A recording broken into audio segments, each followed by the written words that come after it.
MA द्वितीय वर्ष तृतीय सत्र के छात्रों के लिए हिंदी साहित्य का इतिहास इस विषय के अंतर्गत भक्ति काल में प्रवाहित दो शाखाओं का हमने यहाँ पर अध्ययन किया। उसमें निर्गुण भक्तिधारा तथा सगुण भक्तिधारा, इन शाखाओं के जो कुछ प्रमुख कवि हैं उनका भी यहाँ पर हमने परिचय प्राप्त किया है। उसमें निर्गुणवादी कबीर का हमने परिचय प्राप्त किया है। उसी प्रकार प्रेमाश्रय शाखा की मलिक मोहम्मद जायसी, मंजन, उस्मान आदि जो कवि हैं उनका परिचय प्राप्त किया है। अब आज की तासिका के अंतर्गत निर्गुण संत कवि रैदास, दादू दयाल तथा नामदेव, इनका हमें परिचय प्राप्त करना है। भक्ति काल के अंतर्गत जो निर्गुण शाखा के कवि है उनके अंतर्गत रैदास जी का नाम जो है वो मूर्धन्य कवि के रूप में लिया जाता है।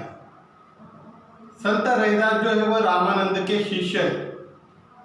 उन्होंने खुद यह स्वीकार किया है कि वह निम्न जाति में से थे। इसका प्रमाण स्वरूप यह पद है कि चरण शरण रैदास चमैया। रैदास के बारे में अगर कहा जाए तो यह कबीर के समान ही अनपढ़ थे, अर्थात पढ़े लिखे नहीं थे, लेकिन साधु संगति में रहकर तथा देशाटन देश भ्रमण कर इन्होंने ज्ञानार्जन किया हुआ है। इनके ज्ञान के प्रभाव के कारण कुड़की नामक गांव में जन्मी कृष्ण भक्त मीराबाई इनकी शिष्या थी तथा चित्तौड़ की रानी झाला रानी भी इनकी शिष्या थी। इनके पदों के अंतर्गत सात्विक जीवन, विश्व प्रेम, आत्मसमर्पण आदि भाव हमें नजर आते हैं। इन्होंने समाज में जागृति तथा समाज प्रबोधन करने का कार्य किया हुआ है। उनके पदों द्वारा मूर्ति पूजा, तीर्थ यात्रा आदि बाह्य डबरों का विरोध हमें उनके पदों में नजर आता है। उन्होंने देशाटन तथा देश भ्रमण करने के कारण, साधु संगति में दूर दूर की यात्रा करने के कारण उनकी भाषा शैली के अंतर्गत ब्रज, अवधी, राजस्थानी, खड़ी बोली, उर्दू तथा फारसी के कई शब्दों का मेल वहां पर नजर आता है, जिस कारण उनकी भाषा को भी सदुक्कड़ी या पंचमेल खिचड़ी हम कह सकते हैं। जिस प्रकार कबीर की भाषा शैली है उसी प्रकार रैदास की भी भाषा शैली यहाँ पर नजर आती है। रैदास के उपरांत दूसरे जिस कवि का हमें अध्ययन करना है यहाँ पर, उनका नाम है दादू दयाल। दादू दयाल जो है यह कबीर के परवर्ती कवियों में आते हैं। रैदास जो है वह कबीर से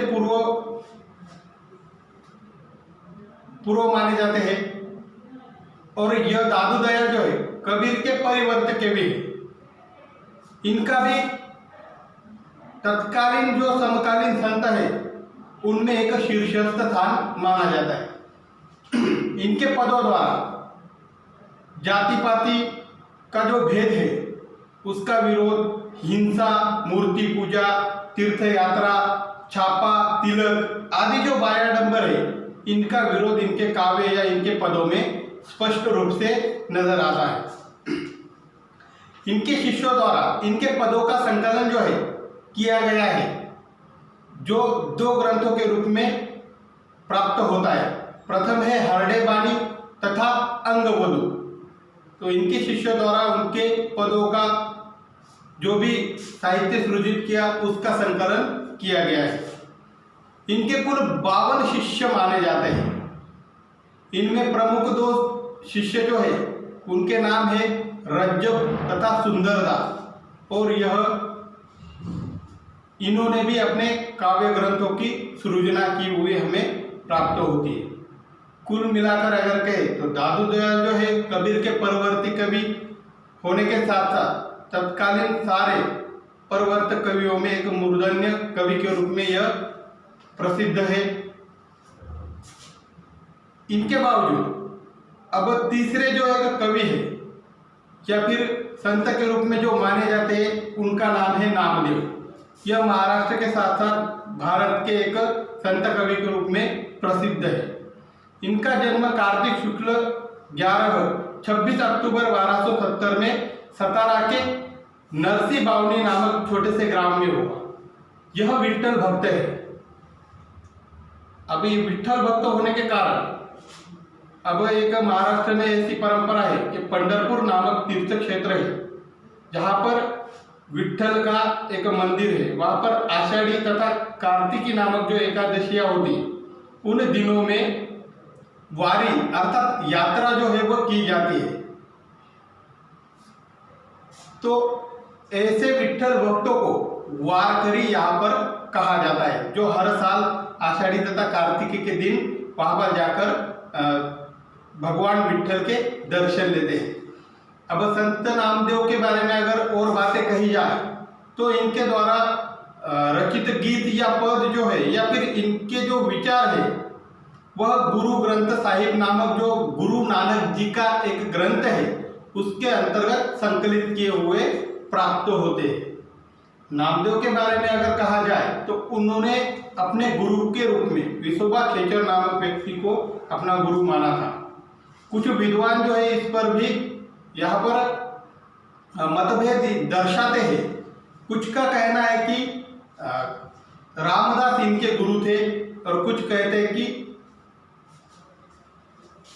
विशोबा खेचर इनके गुरु थे। अब नामदेव के बारे में एक कथा यहाँ पर प्रसिद्ध है। वह कथा ऐसे कि एक बार नामदेव के पिता उनके माथे एक कार्यभार सौंप कर गए थे। उन्होंने कहा कि जिस भगवान की मैं आराधना करता हूँ उसे आज तुम्हें दूध पिलाना है। और वो पत्थर की मूर्ति में पूजा करते थे। तो नामदेव जो है वो छोटे से बालक थे, जिस कारण उन्होंने उस भगवान की मूर्ति को दूध पिलाने का इस प्रकार विनती की उस मूर्ति से कि तुम यह दूध पी लो, वरना पहले से ही मेरे पिताजी जो है मुझे निकम्मा समझते हैं और अगर दूध नहीं पिया तो मुझ पर और ज़्यादा क्रोधित होंगे। तो उनके बारे में यह कहा जाता है कि उस पत्थर की मूर्ति भी हंसने लगी और उसने दूध जो है वो प्राशन किया था। और जब उनके पिताजी को यह बात पता चली तो उन्हें लगा कि मेरे पूरे कुल का एक प्रकार से उद्धार नामदेव के माध्यम से हो गया है।